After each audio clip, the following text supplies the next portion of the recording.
মাহমুদুল্লাহ রিয়াদকে পরিষ্কার এক ভুল আউট দিয়ে বাংলাদেশকে ম্যাচ থেকে আম্পায়ার ছিটকে দিয়েছেন ইনিংসের ১৭তম ওভারের দ্বিতীয় ডেলিভারিতে।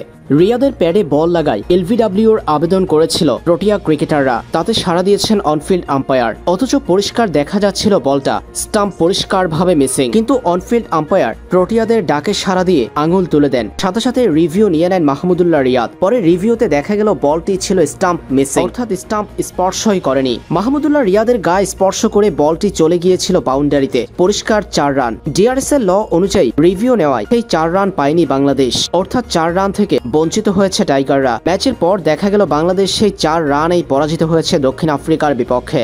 অনফিল্ড আম্পায়ার যদি ভুয়া এই সিদ্ধান্ত দিয়ে রিয়াদকে আউট না দিতেন, তাহলে রিভিউর প্রসঙ্গ আসতো না, আর সেই ৪ আসতো লেগ বাইয়ের মাধ্যমে। কিন্তু আম্পায়ার আউট দেওয়ায় রিভিউ নিয়েছিলেন মাহমুদুল্লাহ রিয়াদ, তাতেই বাংলাদেশ হারিয়েছে এই বাউন্ডারি, যে বাউন্ডারির ব্যবধানে পরাজিত হয়েছে বাংলাদেশ।